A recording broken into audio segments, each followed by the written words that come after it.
जीवन में कई ऐसे अवसर आते हैं कि जब किन्हीं दो व्यक्तियों में परस्पर बड़ी गहरी मित्रता और दोस्ती पाई जाती है और किन्हीं दो व्यक्तियों में बड़ी दुश्मनी, शत्रुता पाई जाती है।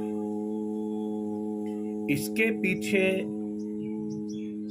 एक कारण ज्योतिषीय भी बनता है। इस ज्योतिषीय कारण में उन दो पक्षकारों की राशि काम करती है। दोनों व्यक्तियों की जो नाम राशि होती है उनका राशि तत्व यदि मित्रता लिए हुए है तो हम पाएंगे कि उनमें गहरी दोस्ती है, एक दूसरे को समझते हैं, एक दूसरे से स्नेह है, एक दूसरे के साथ तालमेल है। और यदि दोनों राशियां एक दूसरे के विपरीत तत्व वाली है, निश्चित रूप से कहीं ना कहीं उन दोनों व्यक्तियों के स्वभाव में, उन दोनों व्यक्तियों के संबंध में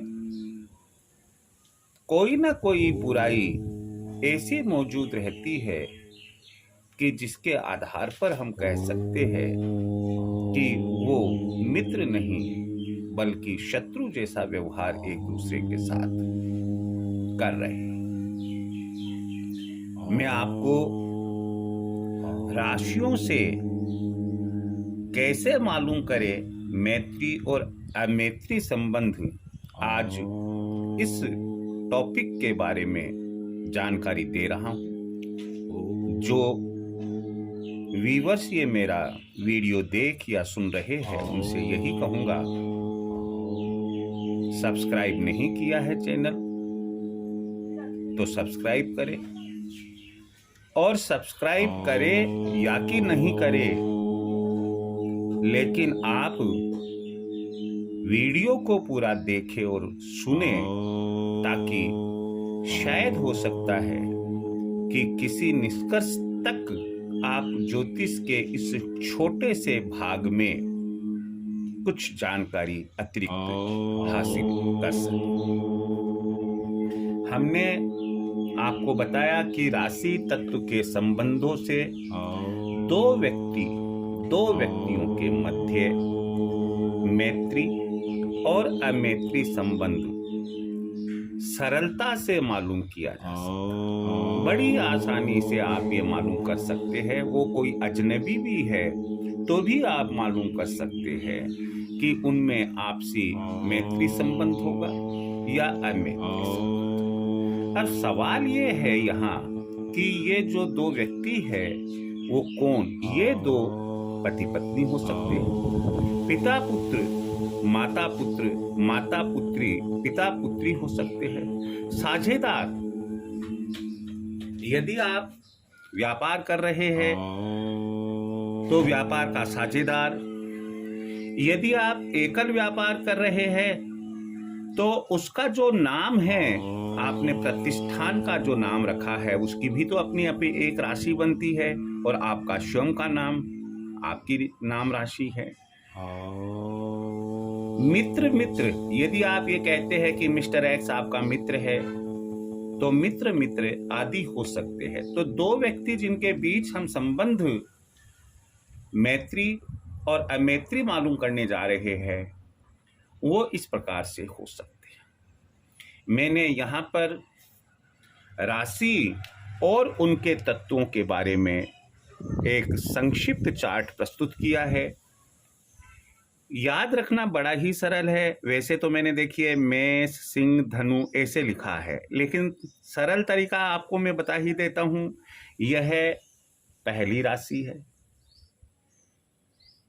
यह दूसरी राशि है, यह तीसरी राशि है, यह चौथी राशि है। फिर बाद में फिर आ जाइए यहाँ पर, ये पांचवी हो गई, ये छठी हो गई, ये सातवीं हो गई, ये आठवीं हो गई। फिर यहाँ आ जाइए आप, ये नवीं हो गई, ये 10वीं हो गई, ये 11वीं हो गई और ये 12वीं। एक तो ये तरीका, एक में 4 जोड़ो 5 आ गया, 5 में 4 जोड़ो 9 आ गया, 2 में 4 जोड़ो 6, 6 में 4 10, 3 में 4 7, 7 में 4 11, 4 में 4 8, 8 में 4 12।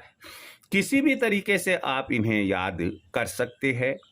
पहला भाग जो इसका है, जो मेष, सिंह, धनु का है, ये राशियां अग्नि तत्व वाली होती है। वृषभ, कन्या, मकर पृथ्वी तत्व वाली, मिथुन, तुला, कुंभ वायु तत्व वाली, कर्क, वृश्चिक और मीन ये राशियां जल तत्व की होती है। तो हमारे पास में कौन कौन से तत्व आ गए?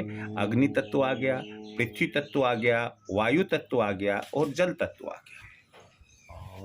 यदि हम मैत्री चार्ट बनाते हैं तो ऐसी स्थिति में पृथ्वी तत्व और जल तत्व में मित्रता होती है। इनकी राशियां कौन कौन सी है ये देखिए, जैसे मैंने ये बताया, ये राशियां है, ये राशियां पृथ्वी तत्व की है, 2 6 10, 2 6 10। जल तत्व की है, जल तत्व ये यहाँ लिखा हुआ है 4 8 12, 4 8 12। फिर दूसरी मित्रता है अग्नि और वायु तत्व में है, अग्नि और वायु तत्व में है। तो अग्नि की ये क्या है 1 5 9, 1 5 9 और वायु तत्व ये रहा 3 7 11, 3 7 11। अगली जो मित्रता है पृथ्वी और वायु तत्व की है, तो पृथ्वी तत्व ये रहा 2 6 10, 2 6 10। वायु तत्व के अंदर हमने देखा वायु तत्व 3 7 11, 3 7 11। ये जो 3 वर्ग बनते हैं, ये तीनों वर्ग मित्रता के हैं। अगले 3 वर्ग है मैत्री चार्ट में। पहला है पृथ्वी तत्व और अग्नि तत्व। तो पृथ्वी तत्व ये रहा 2 6 10, 2 6 10 और अग्नि तत्व 1 5 9, 1 5 9। जल और वायु तत्व, जल ये रहा 4 8 12, 4 8 12 और वायु तत्व ये रहा 3 7 11, 3 7 11। फिर उसके बाद के अंदर अंतिम जो वर्ग है वो है जल प्लस अग्नि तत्व। तो जल तो ये रहा 4 8 12, 4 8 12। अग्नि तत्व ये रहा 1 5 9, 1 5 9। इस तरह से हम राशि के आधार पर 2 व्यक्ति 2 पक्ष के नाम राशियों के आधार पर सरलता से ज्ञात कर सकते हैं कि उनके मध्य मित्रता होगी या अमैत्री संबंध होंगे।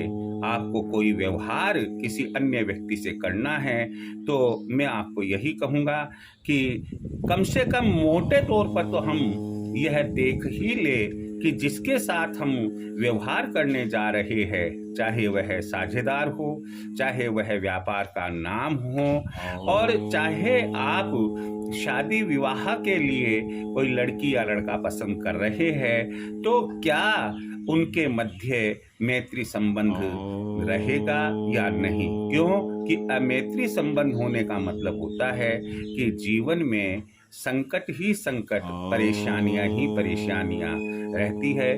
मुझे उम्मीद है कि आपको यह टॉपिक समझ में आया होगा। आप इसे बार बार देखिएगा और दोहराइएगा, लिखकर भी देखिएगा। जय श्री कृष्ण।